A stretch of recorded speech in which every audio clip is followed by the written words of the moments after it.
ഞാൻ സെലക്ട് ചെയ്ത് MEP construction field എന്നത് കാരണം വെച്ച് കഴിഞ്ഞാൽ എനിക്ക് ഇത് ഓൾമോസ്റ്റ് മിഡിൽ ഈസ്റ്റിൽ എല്ലായിടത്തും അവൈലബിൾ ആവണം എന്ന് എനിക്കൊരു റിക്വയർമെന്റ് ഉണ്ടായിരുന്നു. സോ ദാറ്റ് എനിക്ക് എൻ്റെ ഫാമിലീനെ തിരിച്ചു പോകുമ്പോൾ എനിക്ക് കാണാൻ പറ്റുള്ളൂ എന്നൊരു ആഗ്രഹമുണ്ട്. കാരണം നമ്മളിപ്പോൾ യൂറോപ്പിലൊക്കെ പോയി കഴിഞ്ഞാൽ പിന്നീട് നമ്മൾ നാട്ടിലേക്ക് വരുന്ന കേസ് വളരെ കുറവായിരിക്കും.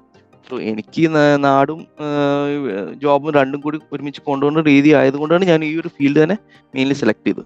ഞാൻ എൻ്റെ എഞ്ചിനീയറിംഗ് കംപ്ലീറ്റ് ചെയ്തത് 2012 അത് കഴിഞ്ഞിട്ട് ഞാൻ ജോബ് സെർച്ച് ചെയ്തുകൊണ്ടിരിക്കുന്ന സമയത്ത് തന്നെ MEP ഫീൽഡിനെ കുറിച്ച് അറിയാൻ പറ്റി. പിന്നെ അതിനെ ബേസ് ചെയ്തിട്ടുള്ള എൻ്റെ കുറച്ച് ഫ്രണ്ട്സ് കോഴ്സസ് ചെയ്യാൻ തുടങ്ങി. അപ്പോൾ അവരിൽ നിന്ന് ഡീറ്റെയിൽസ് എല്ലാം കിട്ടിയ ശേഷം ഞാൻ ഒരു ഫേമിൽ ജോയിൻ ചെയ്തു ആസ് ഒരു സൈറ്റ് എഞ്ചിനീയർ എന്ന നിലയിൽ ഒരു കൺസ്ട്രക്ഷൻ കമ്പനിയിൽ, ഒരു small scale construction company Thrissur തന്നെ. അത് കഴിഞ്ഞ് പിന്നെ പതുക്കെ ഞാൻ ഒരു 3 ഇയേഴ്സോളം അവിടെ വർക്ക് ചെയ്ത ശേഷം ബഹ്റൈനിലേക്ക് പോയി, ഇതേ സെയിം കൺസ്ട്രക്ഷൻ ഫീൽഡിലേക്ക്. സോ ഞാനൊരു ഓവറോൾ ഒരു റിസർച്ച് ചെയ്തപ്പോൾ ഈ കൺസ്ട്രക്ഷൻ ഫീൽഡ് എല്ലാ കൺട്രീസിലും ഉണ്ട്. പിന്നെ ഒരു എക്കണോമിയുടെ ഒരു മേജർ ഡെവലപ്മെൻറ്റിന് വേണ്ടിയിട്ട് കൺസ്ട്രക്ഷൻ വളരെ ഇമ്പോർട്ടൻ്റ് ആണ്. അപ്പോൾ ഞാൻ ഈ ഒരു കരിയർ പാത്ത് ഞാൻ ചൂസ് ചെയ്യാൻ ചെയ്തത്. പിന്നെ ഇപ്പോൾ 12 ഇയേഴ്സ് കംപ്ലീറ്റ് ആയപ്പോൾ ഞാൻ എൻ്റെ ഇപ്പോൾ കറൻ്റ്ലി വർക്ക് ചെയ്യുന്നത് ഞാനൊരു കൺസൾട്ടൻറ്റ് സൈഡിലാണ്, ഒരു മെക്കാനിക്കൽ ഇൻസ്പെക്ടർ പൊസിഷനിൽ.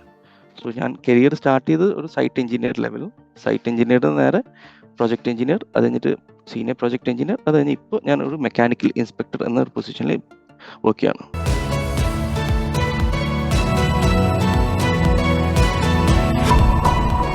Good morning. ഇന്ന് നമ്മുടെ കൂടെ ഉള്ളത് ടെറിൻ ആണ്. മെക്കാനിക്കൽ എഞ്ചിനീയറിംഗ് ഫീൽഡിൽ 12+ ഇയേഴ്സ് ഓഫ് എക്സ്പീരിയൻസ് ആണ് ടെറിൻ ഉള്ളത്. PMP സർട്ടിഫൈഡും കൂടിയാണ്. Hello Terin. Hi. Okay Terin, നമുക്ക് ആദ്യം തന്നെ ടെറിന്റെ ഒരു കരിയർ ബ്രീഫിൽ നിന്ന് സ്റ്റാർട്ട് ചെയ്യാം. എങ്ങനെയാണ് ഈ 12+ ഇയേഴ്സ് എങ്ങനെയാണ് നമുക്ക് മുന്നോട്ട് പോയിട്ടുണ്ടായിരുന്നത്? ഓക്കെ, ഞാൻ എൻ്റെ എഞ്ചിനീയറിംഗ് കംപ്ലീറ്റ് ചെയ്തത് 2012 അത് കഴിഞ്ഞിട്ട് ഞാൻ ജോബ് സെർച്ച് ചെയ്തുകൊണ്ടിരിക്കുന്ന സമയത്ത് തന്നെ MEP ഫീൽഡിനെ കുറിച്ച് അറിയാൻ പറ്റി. പിന്നെ അതിനെ ബേസ് ചെയ്തിട്ടുള്ള എൻ്റെ കുറച്ച് ഫ്രണ്ട്സ് കോഴ്സസ് ചെയ്യാൻ തുടങ്ങി. അപ്പോൾ അവരിൽ നിന്ന് ഡീറ്റെയിൽസ് എല്ലാം കിട്ടിയ ശേഷം ഞാനൊരു ഫേമിൽ ജോയിൻ ചെയ്തു ആസ് ഒരു സൈറ്റ് എഞ്ചിനീയർ എന്ന നിലയിൽ ഒരു കൺസ്ട്രക്ഷൻ കമ്പനിയിൽ, ഒരു small scale construction company Thrissur തന്നെ. അത് കഴിഞ്ഞ് പിന്നെ പതുക്കെ ഞാൻ ഒരു 3 ഇയേഴ്സോളം അവിടെ വർക്ക് ചെയ്ത ശേഷം ബഹ്റൈനിലേക്ക് പോയി, ഇതേ സെയിം കൺസ്ട്രക്ഷൻ ഫീൽഡിലേക്ക്. സോ ഞാനൊരു ഓവറോൾ ഒരു റിസർച്ച് ചെയ്തപ്പോൾ ഈ കൺസ്ട്രക്ഷൻ ഫീൽഡ് എല്ലാ കൺട്രീസിലും ഉണ്ട്. പിന്നെ ഒരു എക്കണോമിയുടെ ഒരു മേജർ ഡെവലപ്മെൻറ്റിന് വേണ്ടിയിട്ട് കൺസ്ട്രക്ഷൻ വളരെ ഇമ്പോർട്ടൻ്റ് ആണ്. അപ്പോൾ ഞാൻ ഈ ഒരു കരിയർ പാത്ത് ഞാൻ ചൂസ് ചെയ്യാൻ ചെയ്തത്. പിന്നെ ഇപ്പോൾ 12 ഇയേഴ്സ് കംപ്ലീറ്റ് ആയപ്പോൾ ഞാൻ എൻ്റെ ഇപ്പോൾ കറൻ്റ്ലി വർക്ക് ചെയ്യുന്നത് ഞാനൊരു കൺസൾട്ടൻറ്റ് സൈഡിലാണ്, ഒരു മെക്കാനിക്കൽ ഇൻസ്പെക്ടർ പൊസിഷനിൽ. സോ ഞാൻ കരിയർ സ്റ്റാർട്ട് ചെയ്ത് ഒരു സൈറ്റ് എഞ്ചിനീയർ ലെവലും, സൈറ്റ് എഞ്ചിനീയർ നേരെ പ്രൊജക്ട് എഞ്ചിനീയർ, അത് കഴിഞ്ഞിട്ട് സീനിയർ പ്രൊജക്ട് എഞ്ചിനീയർ, അത് കഴിഞ്ഞ് ഇപ്പോൾ ഞാനൊരു മെക്കാനിക്കൽ ഇൻസ്പെക്ടർ എന്നൊരു പൊസിഷനിൽ വർക്ക് ചെയ്യാണ്. ഓക്കെ, ടു സ്റ്റാർട്ട് വിത്ത് നമുക്ക് വളരെ ബേസിക് തന്നെ തുടങ്ങാം. എന്താണ് MEP? എന്തിനാണ്, like what does it stand for? Okay, MEP എന്ന ടേമിന്റെ ഫുൾ ഫോം എന്ന് പറയുന്നത് മെക്കാനിക്കൽ, ഇലക്ട്രിക്കൽ, പ്ലംബിംഗ്, ഇങ്ങനെയുള്ള 3 സർവീസസിനെയാണ് പറയുന്നത് MEP. ഇത് ബേസിക്കലി ഒരു ബിൽഡിങ്ങിന്റെ ബ്രെയിൻ എന്ന് വേണമെങ്കിൽ നമുക്ക് പറയാം. നമ്മുടെ ഹ്യൂമൻ ബോഡിയിൽ ബോഡി എന്ന് പറയുന്നതാണ് ഓവറോൾ ബോഡി സ്കെലട്ടൽ സ്ട്രക്ചറാണ് നമ്മുടെ ഈ സിവിൽ പാർട്ട് കമ്പയർ ചെയ്യുകയാണെങ്കിൽ. വേറെ ബാക്കിയുള്ള നെർവ്സും ബ്ലഡും ഫ്ലോയും അതെല്ലാം MEP അങ്ങനെയായിട്ട് നമുക്ക് ഇതിനെ കാണാം. ഓക്കെ, നമ്മൾ HVAC കടക്കുന്ന സമയത്ത് എന്താണ് HVAC ആൻഡ് അതിൽ എന്തൊക്കെയാണ് ഇൻക്ലൂഡ് ആയിട്ടുള്ളത്? HVAC എന്ന ടേമിന്റെ ഫുൾ ഫോം എന്ന് പറയുന്നത് heating, ventilation and air conditioning. അപ്പോൾ ഇതിൽ കാണുന്നത് ഇപ്പോൾ ഈ ഹീറ്റിംഗ് എന്ന് പറഞ്ഞ ടേം അത് എവിടെ മാക്സിമം നമ്മൾ യൂസ് ചെയ്യുന്നത് നോർമലി യൂറോപ്യൻ കൺട്രീസിലാണ്. കാരണം അവിടെ കമ്പയർഡ് ടു നമ്മുടെ ഇന്ത്യ ആയാലും മിഡിൽ ഈസ്റ്റ് കൺട്രീസ് ആയാലും അവിടെ കൂടുതൽ തണുപ്പാണുള്ളത്. അപ്പോൾ അവിടെ നമ്മുടെ എയർ കണ്ടീഷനിങ് ഡിവൈസസിൽ ഹീറ്റിംഗ് എക്യുപ്മെൻറ്റ്സ് കൂടി ഇൻബിൽട്ട് ആയിട്ട് ഇരിക്കുന്നുണ്ടാവും. അപ്പോൾ അതിൻ്റെ ഡിസൈനിങ്ങും മാനുഫാക്ചറിങ്ങും സൈറ്റ് ഇൻസ്റ്റാളേഷനുമാണ് മെയിൻ കൺസേൺ വരിക, അല്ലെങ്കിൽ മെയിൻ ഫോക്കസ് വരുന്നത്. അതാണ് ഹീറ്റിംഗ് എന്ന എലമെൻറ്റ്. പിന്നെ വെന്റിലേഷൻ എന്ന് പറഞ്ഞാൽ നമ്മളൊരു റൂമിൻ്റെ അകത്ത് നമ്മൾ AC വെക്കുമ്പോൾ നമ്മൾ അവിടെയുള്ള എയറിനെ തണുപ്പിക്കുകയാണ് ചെയ്യുന്നത്. വേറെ അവിടുത്തെ ഓക്സിജൻ കണ്ടന്റ് കൂട്ടുന്നില്ല. അപ്പോൾ നമുക്ക് എല്ലാവർക്കും അറിയാം, ഒരു ഹ്യൂമണിന് സർവൈവ് ചെയ്യണമെങ്കിൽ ഓക്സിജൻ കണ്ടന്റ് വേണം. അതിന് വേണ്ടിയിട്ട് നമ്മൾ ഫ്രഷ് എയർ കൊടുക്കണം. അപ്പോൾ ആ ഫ്രഷ് എയറിൻ്റെ കാൽക്കുലേഷൻ, അതിൻ്റെ ഡിസൈനിങ്ങും അതിന് കറസ്പോണ്ടിങ് ആയ യൂണിറ്റ് സെലക്ഷനും എല്ലാം വരുന്നതാണ് ഈ വെന്റിലേഷൻ എന്ന് പാട്ട് വരുന്നത്. അത് നെക്സ്റ്റ് എന്ന് പറയുന്നത് എയർ കണ്ടീഷനിങ് ആണ്. എയർ കണ്ടീഷനിങ് എന്ന് പറയുമ്പോൾ അതിൽ നമുക്ക് എല്ലാവർക്കും അറിയാം, അതായത് ഒരു റൂമിൻ്റെ അകത്തുള്ള എയറിനെ കണ്ടീഷൻ ആക്കാൻ ചെയ്യുന്നത്. നമ്മുടെ ഹ്യൂമൻ കംഫർട്ടിനനുസരിച്ച്. അപ്പോൾ അതിന് ആ ഒരു പ്രോസസ്സിനെ പറയുന്നതാണ് എയർ കണ്ടീഷനിങ് എന്നും അതിൻ്റെ സെലക്ഷൻ, അതായത് അതിന് വേണ്ടിയുള്ള എക്യുപ്മെന്റ് സെലക്ഷനും കാര്യങ്ങളാണ് എയർ കണ്ടീഷനിങ് വരുന്നത്. ഓക്കെ, നമ്മളിപ്പോ MEP-നെ കുറിച്ച് പറഞ്ഞു, അതേപോലെ തന്നെ HVAC-നെ കുറിച്ച് പറഞ്ഞു.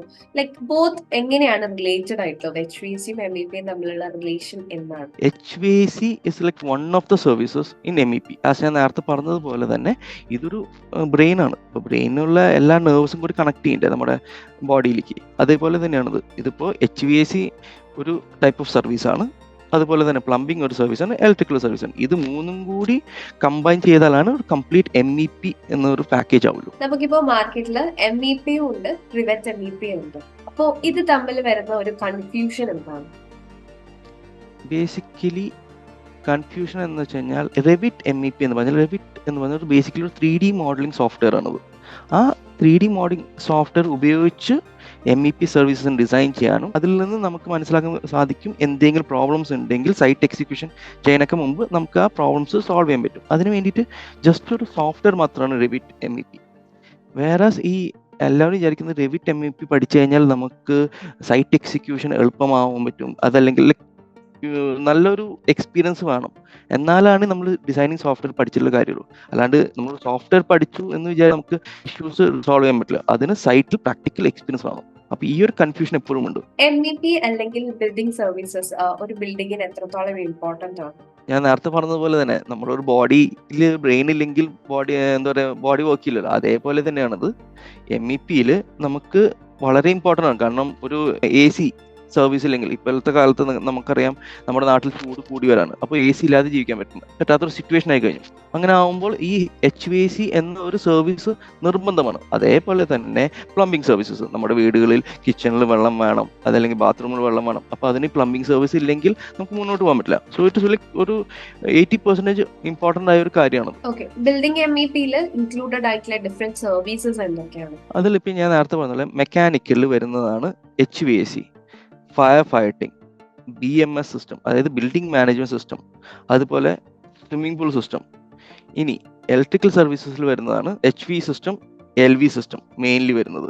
അപ്പോൾ പിന്നെ പ്ലംബിങ്ങിൽ വരുന്നത് എന്താണെന്ന് വെച്ച് കഴിഞ്ഞാൽ നമുക്ക് വാട്ടർ ടാങ്ക് കാൽക്കുലേഷനും കാര്യങ്ങളും, അതുപോലെ തന്നെ അതിൻ്റെ പമ്പ് സെലക്ഷനും, പിന്നെ സ്വിമ്മിംഗ് പൂൾ ഡിസൈനും, പിന്നെ എക്യുപ്മെന്റ് സെലക്ഷൻ, പിന്നെ RO സിസ്റ്റം, പിന്നെ ultra filtration system, waste water treatment plant, ഇത്രയും സർവീസസ് വരുന്നുണ്ട്. സോ ഇത് ഡിപ്പെൻഡിങ് ഓൺ പ്രൊജക്ട് റിക്വയർമെന്റ് അനുസരിച്ച് ഈ സർവീസുകളുടെ എണ്ണം കൂടുകയോ കുറയുകയും ചെയ്യാം. ഓക്കെ, നമ്മൾ പ്ലംബിംഗ് കാറ്റഗറിയിലേക്ക് വരുന്ന സമയത്ത് അതിൽ എന്തൊക്കെയാണ് ഇൻക്ലൂഡഡ് ആയിട്ട് വരാം? ഓക്കെ, ഞാൻ നേരത്തെ പറഞ്ഞതുപോലെ തന്നെ ഈ പ്ലംബിംഗ് കാറ്റഗറിയിൽ ബേസിക് വരുന്നത് ഏറ്റവും ബേസിക് തിങ് വരുന്നത് കോൾഡ് വാട്ടർ സപ്ലൈ. അതായത് നമുക്ക് തണുത്ത വെള്ളം വരണം. നമുക്ക് എല്ലാവർക്കും അറിയാം നമ്മുടെ വീടുകളിൽ നമ്മുടെ ബാത്റൂമിനകത്തായാലും കിച്ചണിനകത്തായാലും വെള്ളത്തിൻ്റെ ഇതുണ്ട്. അപ്പോൾ അതിന് വേണ്ടിയിട്ട് നമുക്ക് നമ്മുടെ വീടുകളിൽ ഇപ്പോൾ നോർമലുള്ളൊരു കിണറുണ്ടാവും. ആ കിണറിൻ്റെ അകത്തൊരു സബ്മേഴ്സിബിൾ പമ്പ് ഉണ്ടാവും. ആ സബ്മേഴ്സിബിൾ പമ്പിൽ നിന്ന് നേരെ വെള്ളം അടിച്ച് നേരെ നമ്മുടെ റൂഫ് വാട്ടർ ടാങ്കിലേക്ക് പോകും. ആ റൂഫ് വാട്ടർ ടാങ്കിൽ നിന്ന് നേരെ നമ്മുടെ ബിൽഡിംഗ് സർവീസസിലേക്ക് വരാൻ ചെയ്യുന്നത്. അപ്പോൾ ഇതൊരു മെയിൻ തിങ് ആണ് കോൾഡ് വാട്ടർ സപ്ലൈ സിസ്റ്റം. അതുപോലെ തന്നെ വാട്ടർ ഹീറ്റർ. ഇപ്പോൾ നമ്മുടെ വീടുകളിൽ എല്ലാം ഇൻഡിവിജ്വൽ വാട്ടർ ഹീറ്റർ ഉണ്ടാവും. അതായത് ഓരോ ബാത്റൂമിനും ഓരോ വാട്ടർ ഹീറ്റർ ഉണ്ടാവും. വേറെ ഇപ്പോൾ കുറച്ചുകൂടി കമേഴ്ഷ്യൽ ആപ്ലിക്കേഷൻ വരാണെങ്കിൽ അതൊരു സെൻട്രലൈസ്ഡ് സിസ്റ്റമാണ്. അതിന് പറയുന്നതാണ് കലോറിഫയർ. എന്ന് വെച്ച് കഴിഞ്ഞാൽ കുറച്ചുകൂടി ഹയർ കപ്പാസിറ്റി ഉള്ള വാട്ടർ ഹീറ്ററാണ് കലോറിഫയർ എന്ന് പറയുന്നത്. ആ ടൈപ്പ് ഓഫ് സിസ്റ്റം നമ്മൾ യൂസ് ചെയ്യും. അങ്ങനെ യൂസ് ചെയ്യുമ്പോൾ അതിന് റീസർക്കുലേഷൻ പമ്പ് വേണ്ടി വരും. ഇത് ഹോട്ട് വാട്ടറിന്. ഇനി അടുത്തത് സ്വിമ്മിംഗ് പൂൾ സിസ്റ്റം ഉണ്ട്. സ്വിമ്മിംഗ് പൂൾ നമുക്ക് എല്ലാവർക്കും അറിയാം. സ്വിമ്മിംഗ് പൂളിന് അത് മാത്രമല്ല, ഈ സ്വിമ്മിംഗ് പൂൾ സിസ്റ്റം ഡിസൈൻ ചെയ്യുമ്പോൾ എപ്പോഴും ആ വെള്ളം റീസർക്കുലേഷൻ ചെയ്തുകൊണ്ടിരിക്കണം. അപ്പോൾ അതിൻ്റെ കപ്പാസിറ്റി, അതിൻ്റെ ഫിൽട്ടർ സെലക്ഷൻ, പമ്പ് സെലക്ഷൻ, ഇതൊരു മെയിൻ ഒരു സർവീസാണ് ഇതിൽ. അടുത്തത് ഇപ്പോൾ കുറച്ച് പ്രോജക്ട്സിൽ ഇപ്പോൾ ഞാൻ കറൻ്റ്ലി വർക്ക് ചെയ്യുന്നത് എക്സ്പോ പ്രോജക്റ്റിലാണ്. അപ്പോൾ എക്സ്പോ പ്രോജക്റ്റിൽ ഒരു റൂൾ ഉണ്ട്. അതായത് ഇവിടുത്തെ വരുന്ന എല്ലാ വേസ്റ്റ് വാട്ടറും ട്രീറ്റ് ചെയ്തിട്ട് അതേ വാട്ടറാണ് നമ്മുടെ സാനിറ്ററി വെയറിലേക്കും അതായത് നമ്മുടെ ഫ്രഷ് ടാങ്കിലേക്ക് സപ്ലൈ ചെയ്യണത്. സോ അത് എന്ന് പറഞ്ഞാൽ ഗ്രേ വാട്ടർ ട്രീറ്റ്മെന്റ് പ്ലാന്റ് പറയും. അപ്പോൾ അതിൻ്റെ ഡിസൈനിങ് ബേസിക്കലി അതിൻ്റെ ഡിസൈനിങ് വരുന്ന പറഞ്ഞാൽ the amount of waste water വരുന്നത് അതിൻ്റെ ഇത്, പിന്നെ അതിനനുസരിച്ചുള്ള ഫിൽട്ടർ സെലക്ഷനും പമ്പ് സെലക്ഷനും കാര്യങ്ങളൊക്കെയാണ്. ഇത്രയും കാര്യങ്ങളാണ് മേജർലി വരുന്നത് പ്ലംബിംഗ് സർവീസസിൽ. ഇലക്ട്രിക്കൽ ആൻഡ് മെക്കാനിക്കൽ എഞ്ചിനീയേഴ്സ് തമ്മിലുള്ള കോർഡിനേഷൻ MEP വർക്കിൽ എത്രത്തോളം ഇമ്പോർട്ടന്റ് ആണ്? പ്രൊജക്ടിന്റെ സ്റ്റാർട്ട് തൊട്ട് എൻഡ് വരെ കോർഡിനേഷൻ നന്നായിട്ടുണ്ടാവണം. ഇനി അത് എങ്ങനെയാണെന്നും കൂടി ഞാൻ എക്സ്പ്ലെയിൻ ചെയ്തതാണ്. ഈ മെക്കാനിക്കൽ സർവീസിൽ പല എക്യുപ്മെന്റ്സ് ഉണ്ടാവും. ഫോർ എക്സാമ്പിൾ നമ്മളൊരു HVAC എടുക്കാം. HVACയിൽ നമുക്ക് ഫാൻസ് വരും, ഫാൻ കോയിൽ യൂണിറ്റുകൾ വരും, അതുപോലെ തന്നെ AHUs ഉണ്ട്, FAHUs ഉണ്ട്, ചില്ലേഴ്സ് ഉണ്ട്. ഒരു സർവീസിന്റെ ഒരു മെയിൻ കോമ്പോണൻസ് ഞാനിപ്പോൾ പറഞ്ഞത്. അതിലെല്ലാം പവർ സപ്ലൈ വേണം. അപ്പോൾ ആ പവർ സപ്ലൈ വേണമെങ്കിൽ നമ്മൾ ഈ ഇലക്ട്രിക്കൽ എഞ്ചിനീയേഴ്സിന് കൊടുക്കണം ഡീറ്റെയിൽസ് എല്ലാം. അതായത് എത്ര ലോഡാണ് വരുന്നത്, അതിനനുസരിച്ച് അവർ ഐസൊലേറ്റർ സെലക്ട് ചെയ്യും, അതിനനുസരിച്ചുള്ള ബ്രേക്കേഴ്സും സെലക്ട് ചെയ്യും. ആ ബ്രേക്കർ ഏത് DBയിലാണ് വരുന്നത് എല്ലാം ചെയ്യുന്നു. അപ്പോൾ അത്രയും വെൽ കോർഡിനേറ്റഡ് ആയിരുന്നാലാണ് നമുക്ക് ഈ എക്സിക്യൂഷൻ ചെയ്യുന്ന സമയത്ത് പ്രോബ്ലംസ് ഒന്നും ഇല്ലാണ്ട് മുന്നോട്ട് പോകാൻ പറ്റും. അല്ലെങ്കിൽ പിന്നീട് ഇഷ്യൂസ് വരും. കാരണം വൺസ് ഇത് എല്ലാം ചെയ്ത് കഴിഞ്ഞ ശേഷം ഇപ്പോൾ നമ്മുടെ എക്യുപ്മെന്റ് ലോഡ് മാറിയാൽ എന്താ സംഭവിക്കുന്നത് പറഞ്ഞു കഴിഞ്ഞാൽ, നമ്മളിപ്പോൾ ഐസൊലേറ്റർ ഫിക്സ് ചെയ്തു. ഐസൊലേറ്റർ പറഞ്ഞു കഴിഞ്ഞാൽ ഈ എക്യുപ്മെന്റ് ഫൈനൽ കണക്ട് ചെയ്യുന്ന ഐസൊലേറ്ററിലേക്ക് ആയിരിക്കും. ഈ ഐസൊലേറ്റർ പിന്നെ ചെന്ന് കണക്ട് ചെയ്യുന്ന ഒരു ബ്രേക്കറിലേക്ക് ആയിരിക്കും. ആ ബ്രേക്കർ DBക്കകത്തായിരിക്കും. ഈ ഐസൊലേറ്ററും ബ്രേക്കറും തമ്മിൽ ഒരു വയർ ഇടുന്നുണ്ടാവും. ആ വയറിന്റെ മൊത്തം സൈസിങ് മാറും. സോ ഈ ഒരു ഇഷ്യൂസ് എല്ലാം അവോയ്ഡ് ചെയ്യാൻ വേണ്ടിയിട്ട് നന്നായിട്ട് കോർഡിനേഷൻ ഉണ്ടാവണം മെക്കാനിക്കൽ എഞ്ചിനീയേഴ്സും ഇലക്ട്രിക്കൽ എഞ്ചിനീയേഴ്സും ആയിട്ട്. ഓക്കെ, നമ്മളിപ്പോ മെക്കാനിക്കൽ എഞ്ചിനീയേഴ്സിനെ പറ്റി പറഞ്ഞു. അതേപോലെ തന്നെ മെക്കാനിക്കൽ സർവീസ് എഞ്ചിനീയേഴ്സും എത്രത്തോളം ലൈക്ക് ഓരോ ഇലക്ട്രിക്കൽ എഞ്ചിനീയറുമായിട്ട് കോർഡിനേറ്റ് ചെയ്യുമ്പോൾ അതെങ്ങനെയാണ് അവരുടെ റോള് വരുന്നത്? ഞാൻ നേരത്തെ പറഞ്ഞ പോലെ ഇപ്പോൾ ഞാൻ ഇനീഷ്യലി വർക്ക് ഇരുന്നപ്പോൾ ഒരു കമ്പനിയിൽ നമ്മൾ ഈ മെക്കാനിക്കൽ ഒരു എഞ്ചിനീയർ ഉണ്ടാവും. പ്ലംബിങ്ങും HVACയും ഫയർ ഫൈറ്റിങ്ങും BMSും ഈ 4 സർവീസും കൂടി ഒരു എഞ്ചിനീയർ ചെയ്യേണ്ടവ. വേറെ ചില കമ്പനികൾ അല്ലെങ്കിൽ ചില പ്രൊജക്ട്സിൽ ഈ മെക്കാനിക്കലിന് ഡിഫറെൻറ്റ് എഞ്ചിനീയേഴ്സ് ഉണ്ട്. അതായത് ഫയർ ഫൈറ്റിങ്ങിന് ഒരു എഞ്ചിനീയർ വേണം, പ്ലംബിങ്ങിന് ഒരു എഞ്ചിനീയർ വേണം, HVACക്ക് ഒരു എഞ്ചിനീയർ വേണം. അപ്പോൾ അങ്ങനെ വരുമ്പോൾ ഈ 3 പേരുടെയും എന്തൊക്കെയാണോ അവരുടെ റിക്വയർമെന്റ്സ്, അതായത് അവർക്ക് എന്തൊക്കെ എക്യുപ്മെന്റ്സ് വരുന്നുണ്ട്, ആ എക്യുപ്മെന്റിന്റെ ഡീറ്റെയിൽസ് മൊത്തം ഇലക്ട്രിക്കൽ എഞ്ചിനീയർ ആയിട്ട് ഷെയർ ചെയ്യുകയും അതുപോലെ തന്നെ സൈറ്റ് എക്സിക്യൂഷൻ ചെയ്യുന്ന സമയത്ത് ഇവരുടെ സർവീസുകൾ ഇലക്ട്രിക്കൽ സർവീസസ് ആയിട്ട് ക്ലാഷ് വരാത്ത രീതിയിൽ കൊണ്ടുപോകാനായിട്ട് എത്രത്തോളം കൊണ്ടുപോകാൻ സാധിക്കുമോ അത് ചെയ്യണം. അതാണ് ഇവരുടെ മെയിൻ റോൾ. അതായത് ഒരു ഫുൾ കോർഡിനേഷൻ ഉണ്ടാവണം. ഓക്കെ, നമ്മൾ ഹീറ്റിംഗ്, വെന്റിലേഷൻ ആൻഡ് എയർ കണ്ടീഷനിലേക്ക് വരുന്ന സമയം അതിൽ QC എത്രത്തോളം ലൈക്ക് ഇമ്പോർട്ടന്റ് ആണ്, അതിന്റെ ഫാക്ടേഴ്സ് എന്തൊക്കെയാണ്? ബേസിക്കലി എല്ലാവർക്കും അറിയാം, QC എന്ന് വെച്ചാൽ ക്വാളിറ്റി കൺട്രോൾ ആണ്. നമുക്ക് ഒരു എൻഡ് പ്രോഡക്റ്റ് എന്ന് പറഞ്ഞു കഴിഞ്ഞാൽ ഒരു ക്വാളിറ്റി ആയ ഒരു എയർ ആണ് വേണ്ടത് നമുക്ക്. അതായത് നമുക്ക് കംഫർട്ടബിൾ ആയിട്ട് ഇരിക്കാൻ പറ്റണം നമ്മൾ ഡിസൈൻ ചെയ്യുന്ന റൂമിൽ എല്ലാം. അപ്പോൾ അങ്ങനെ വരുന്ന സമയത്ത് ഫ്യൂച്ചർ ഇമ്പോർട്ടൻസ് എന്താ വെച്ച് കഴിഞ്ഞാൽ, നമ്മൾ സൈറ്റ് എക്സിക്യൂഷൻ ചെയ്ത് ദാറ്റ് ഡക്ട് ഇൻസ്റ്റാളേഷൻ എല്ലാം ചെയ്ത് ടെസ്റ്റിംഗ് എല്ലാം ചെയ്ത ശേഷം ആ QCയുടെ റെസ്പോൺസിബിലിറ്റിയാണ് നമുക്ക് റിക്വയർഡ് ആയ പാരാമീറ്റേഴ്സ് ഫുൾഫിൽഡ് ആവേണ്ടതെന്ന്. അപ്പോൾ ഈ പാരാമീറ്റേഴ്സ് ഫുൾഫിൽ ആയില്ലെങ്കിൽ എന്താ സംഭവിക്കുക കഴിഞ്ഞാൽ, പിന്നീട് ലേറ്റർ സ്റ്റേജിൽ ഫൈനൽ ടെസ്റ്റിംഗ് കമ്മീഷനിങ് സ്റ്റേജ് എത്തുമ്പോൾ ഈ നമുക്ക് ഡിസൈർഡ് ആയ പാരാമീറ്റർ, അതായത് ഇൻഡോർ എയർ ക്വാളിറ്റി നമുക്ക് അച്ചീവ് ചെയ്യില്ല. അപ്പോൾ അത് അച്ചീവ് ചെയ്യാതെ വരുമ്പോൾ പിന്നീട് ഇഷ്യൂസ് തുടങ്ങും. അതായത് ഡക്ടിങ് ചിലപ്പോൾ നമ്മൾ മാറ്റേണ്ടി വരും, അല്ലെങ്കിൽ അതിൻ്റെ അഡ്ജസ്റ്റ്മെന്റ്സ് മാറ്റേണ്ടി വരും, അല്ലെങ്കിൽ എക്യുപ്മെന്റ്സിൽ ചിലപ്പോൾ ഇഷ്യൂസ് വരും. സോ വളരെയധികം ഇമ്പോർട്ടൻ്റ് ആണ് ക്വാളിറ്റി കൺട്രോളിന് ഈ ഒരു സെഗ്മെന്റിൽ. ഓക്കെ, ഒരു ഇൻഡോർ എൻവയോൺമെന്റിലേക്ക് വരുമ്പോൾ അതിൽ ഒരു HVAC സിസ്റ്റത്തിൽ വർക്ക് ചെയ്യുന്ന ഒരു ഇൻഡോർ എൻവയോൺമെന്റ്, അതിൽ നമ്മൾ കൺസിഡർ ചെയ്യേണ്ട പാരാമീറ്റേഴ്സ് എന്തൊക്കെയാണ്? ബേസിക്കലി 2 പാരാമീറ്റേഴ്സ് ആണ് നോക്കുന്നത്. ഒന്ന് ടെമ്പറേച്ചർ, പിന്നെ ഒന്നുള്ളത് മോയ്സ്ചർ കണ്ടന്റ്. ഇത് രണ്ടും ആണ് ബേസിക്കലി ആയിട്ട് ഒരു ഇൻഡോർ എയർ ക്വാളിറ്റിയിൽ നമ്മൾ നോക്കാം. ഇത് എന്തുകൊണ്ട് നോക്കിയാൽ നമുക്കറിയാലോ, നമുക്കൊരു നോർമൽ ടെമ്പറേച്ചർ ഹ്യൂമൻ ബീയിങ് റൂമിൽ ഇരിക്കുന്നത് 22 to 24 ഡിഗ്രി സെൽഷ്യസിലാണ്. ഇപ്പോൾ നമ്മളൊരു എക്സ്ട്രീം, അതായത് ക്ലൈമറ്റ് ഉള്ള സ്ഥലത്ത്, അതായത് ഇപ്പോൾ ഒരു ഗൾഫ് രാജ്യത്ത് ഞാൻ പറയുകയാണെങ്കിൽ അവിടുത്തെ outside temperature 35 to 40 degree Celsius എത്താറുണ്ട് സമ്മർ സീസണിൽ. അപ്പോൾ നമുക്ക് ഈ 22 to 24 degree indoor temperature achieve ചെയ്തില്ലെങ്കിൽ അത് പിന്നീട് ഭയങ്കര ഡിഫിക്കൽട്ടാവും. അപ്പോൾ ഈ പാരാമീറ്റർ, അതായത് ടെമ്പറേച്ചർ മെയിൻ ഒരു പാരാമീറ്ററാണ് ഇൻഡോർ എയർ ക്വാളിറ്റിയിൽ. അതുപോലെ തന്നെ മോയ്സ്ചർ കണ്ടന്റ്, നമ്മുടെ ഒരുപാട് മോയ്സ്ചർ കണ്ടന്റ് കൂട്ടിക്കഴിഞ്ഞാൽ എന്താ സംഭവിക്കുക കഴിഞ്ഞാൽ, നമ്മൾ നാട്ടിൽ പറയും പുഴുക്കം കൂടാന്ന് പറയും, അല്ലെങ്കിൽ നമ്മൾ തൃശ്ശൂർ പറയുന്നതാണ് പുഴുക്കം കൂടാന്ന് പറയും. അപ്പോൾ അത് അവോയ്ഡ് ചെയ്യാനായിട്ട് നമ്മൾ ശ്രദ്ധിക്കണം. അതിന് ഈ എക്യുപ്മെന്റ് സെലക്ഷൻ ഒക്കെ വളരെ ഇമ്പോർട്ടന്റ് ആയ ഒരു കാര്യമാണ്. എയർ ക്വാളിറ്റി ഓഫ് എ ബിൽഡിങ്ങിനെ കോൺട്രിബ്യൂട്ട് ചെയ്യുന്ന ഫാക്ടേഴ്സ് എന്തൊക്കെയാണ്? മെയിൻലി 2 ഫാക്ടേഴ്സ് ആണ് വരുന്നത്. ഒന്ന് ഫിൽറ്ററും, 2 റിട്ടേൺ എയറിന്റെ സർക്കുലേഷൻ. ഈ ഫിൽറ്റർ എന്ന് ഉദ്ദേശിച്ചു കഴിഞ്ഞാൽ ഈ എല്ലാ നമ്മുടെ എക്യുപ്മെന്റ്സിന്റെ അകത്ത് ഫിൽറ്റേഴ്സ് ഉണ്ടാവും. ഈ ഫിൽറ്റേഴ്സ് എല്ലാം വെൽ മെയിൻറ്റൈൻഡ് ആയിരിക്കണം. സപ്പോസ് ഇപ്പോൾ അതിൽ ഒരുപാട് ഡസ്റ്റ് എല്ലാം കാര്യങ്ങൾ അക്യുമുലേറ്റ് ചെയ്തിട്ടുണ്ടെങ്കിൽ അത് ഇൻഡോർ എയർ ക്വാളിറ്റിനെ വളരെയധികം എഫക്റ്റ് ചെയ്യും. ഇനി രണ്ടാമത്തെ പാരാമീറ്റർ പറഞ്ഞാൽ റിട്ടേൺ എയറിന്റെ സർക്കുലേഷൻ ആണ്. നമ്മുടെ സീലിങ്ങിൻ്റെ അകത്തുള്ള സർവീസസിലെല്ലാം പൊടി ഒരുപാടുണ്ടാവും. നോർമലി നമ്മൾ സീലിംഗ് ക്ലോസ് ചെയ്യാനൊക്കെ മുമ്പ് തന്നെ ഫുൾ ഡസ്റ്റ് മൊത്തം റിമൂവ് ചെയ്തിരിക്കണം. ഇല്ലെങ്കിൽ റിട്ടേൺ എയർ സർക്കുലേഷൻ ചെയ്യുന്ന സമയത്ത് ഈ ഡസ്റ്റ് പാർട്ടിക്കിൾസ് ഉണ്ടെങ്കിൽ ആ ഡസ്റ്റ് പാർട്ടിക്കിൾസിലും കൂടി എടുത്തിട്ട് ഇത് നമ്മുടെ ഫാൻ കോയിൽ യൂണിറ്റിലേക്ക് കൊണ്ടുപോവുകയും അത് പിന്നീട് നമ്മുടെ ബ്രീത്തിങ് സ്പേസിനെ എഫക്റ്റ് ചെയ്യുകയും ചെയ്യും. നമ്മുടെ ലോഡ് കാൽക്കുലേഷന് വേണ്ടിയിട്ട് മാർക്കറ്റിൽ പോപ്പുലർ ആയിട്ട് യൂസ് ചെയ്യുന്ന ആപ്പ് ഏതാണ്? മെയിൻലി യൂസ് ചെയ്യുന്ന സോഫ്റ്റ്വെയർ എന്ന് പറയുന്നത് ഹാപ്പ് സോഫ്റ്റ്വെയർ ആണ് ഹീറ്റ് ലോഡ് കാൽക്കുലേഷന് വേണ്ടിയിട്ട്. ക്ലൈമറ്റിക് ഡേറ്റ നമ്മുടെ ലോഡ് കാൽക്കുലേഷന് വേണ്ടി യൂസ് ചെയ്യുന്നതിന്റെ പർപ്പസ് എന്താണ്? നമ്മളൊരു എക്യുപ്മെന്റ് സെലക്ട് ചെയ്യുന്ന സമയത്ത് ഈ ക്ലൈമാറ്റിക് ഡാറ്റ, അതായത് ഇപ്പോൾ ഗൾഫ് റീജിയൻ ആണെങ്കിൽ അവിടുത്തെ ഔട്ട്സൈഡ് ടെമ്പറേച്ചർ എത്രയാണെന്ന് നമ്മൾ സെലക്ട് ചെയ്ത് കൊടുക്കണം. അവിടെയാണ് ഈ ക്ലൈമാറ്റിക് ഡാറ്റയുടെ മെയിൻ ഇമ്പോർട്ടൻസ് വരുന്നത്. ഇപ്പോൾ നമ്മൾ ഇന്ത്യയിൽ സെലക്ട് ചെയ്യുമ്പോൾ അവിടുത്തെ ഔട്ട്സൈഡ് ടെമ്പറേച്ചർ ഡിഫറെൻ്റ് ആണ്. യൂറോപ്യൻ കൺട്രീസിലെങ്കിൽ അവിടുത്തെ ടെമ്പറേച്ചർ ഡിഫറൻസ് ആണ്. അതുകൊണ്ടാണ് ഈ ക്ലൈമാറ്റിക് ഡാറ്റ നമ്മൾ ആഷ്റേ പറഞ്ഞ ഒരു സ്റ്റാൻഡേർഡ് ഉണ്ട്. ആ സ്റ്റാൻഡേർഡിൽ മെൻഷൻ ചെയ്തിരിക്കുന്ന ക്ലൈമാറ്റിക് ഡാറ്റ വാല്യൂ ഉപയോഗിച്ച് നമ്മൾ ഈ സോഫ്റ്റ്വെയറിൽ അല്ലെങ്കിൽ ലോഡ് കാൽക്കുലേഷൻ സോഫ്റ്റ്വെയറിൽ യൂസ് ചെയ്യുന്നത്. ഒരു HVAC സിസ്റ്റത്തിൽ ടെർമിനലിന്റെ ഫംഗ്ഷൻ എന്താണ്? ബേസിക്കലി ടെർമിനൽ എന്ന് പറഞ്ഞു കഴിഞ്ഞാൽ അതൊരു ഇൻഡോർ എയറിനെ മെയിൻറ്റെയിൻ ചെയ്യാൻ വേണ്ടി ഉപയോഗിക്കുന്ന ഒരു ഡിവൈസാണ് ഈ ടെർമിനൽ എന്ന് പറയുന്നത്.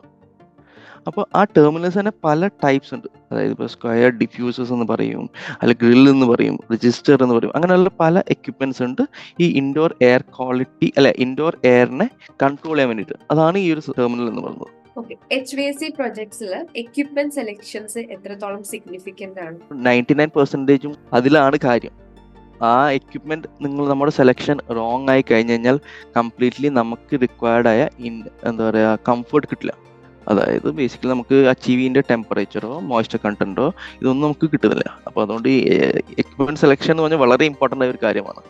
മെക്കാനിക്കൽ എഞ്ചിനീയറിംഗ് ഫീൽഡിലേക്ക് കടന്നു വരാൻ ആഗ്രഹിക്കുന്ന നമ്മുടെ വ്യൂവേഴ്സിനും ഫ്രഷേഴ്സിനും ഒക്കെ എന്തെങ്കിലും ടിപ്സ് കൊടുക്കാനുണ്ടോ? നിങ്ങൾ ഏത് ഫീൽഡിലാണ് നമ്മുടെ കഴിവിന് അനുസരിച്ച് ഏത് ഫീൽഡാണോ നിങ്ങൾക്ക് താല്പര്യം തോന്നുന്നത് അതിൽ നന്നായി റിസർച്ച് ചെയ്ത ശേഷം അതിലുള്ള ജോബ് ഓപ്പർച്യൂണിറ്റീസും അതിൽ ഏതൊക്കെ കൺട്രീസിലാണ് അവൈലബിൾ എന്നും നന്നായി സ്റ്റഡി ചെയ്ത ശേഷം നിങ്ങൾ പൊളിറ്റിക്കൽ ഫീൽഡിലേക്ക് ഇറങ്ങിക്കഴിഞ്ഞാൽ വളരെയധികം നന്നായിരിക്കും. ഞാൻ സെലക്ട് ചെയ്തത് MEP കൺസ്ട്രക്ഷൻ ഫീൽഡ് എന്നത് കാരണം വെച്ച് കഴിഞ്ഞാൽ എനിക്ക് ഇത് ഓൾമോസ്റ്റ് മിഡിൽ ഈസ്റ്റ് എല്ലായിടത്തും അവൈലബിൾ ആവണം എന്ന് എനിക്കൊരു റിക്വയർമെന്റ് ഉണ്ടായിരുന്നു. സോ ദാറ്റ് എനിക്ക് എൻ്റെ ഫാമിലീനെ തിരിച്ചു പോകുമ്പോൾ എനിക്ക് കാണാൻ പറ്റുള്ളൂ എന്നൊരു ആഗ്രഹമുണ്ട്. കാരണം നമ്മളിപ്പോൾ യൂറോപ്പിലൊക്കെ പോയി കഴിഞ്ഞാൽ പിന്നീട് നമ്മൾ നാട്ടിലേക്ക് വരുന്ന കേസ് വളരെ കുറവായിരിക്കും. സോ എനിക്ക് നാടും ജോബും രണ്ടും കൂടി ഒരുമിച്ച് കൊണ്ടുപോകുന്ന രീതി ആയതുകൊണ്ടാണ് ഞാൻ ഈ ഒരു ഫീൽഡ് തന്നെ മെയിൻലി സെലക്ട് ചെയ്തത്. താങ്ക് യു സോ മച്ച് ടെറിനുമായിട്ടുള്ള ഈ ഒരു സെഷൻ ഭയങ്കര ഇൻഫോർമേറ്റീവ് ആയിരുന്നു. നമ്മുടെ വ്യൂവേഴ്സിനൊക്കെ ഒരുപാട് ഇൻഫോർമേഷൻ കിട്ടിയിട്ടുണ്ടാവും. Thank you so much for your time. Have a nice day. Thank U.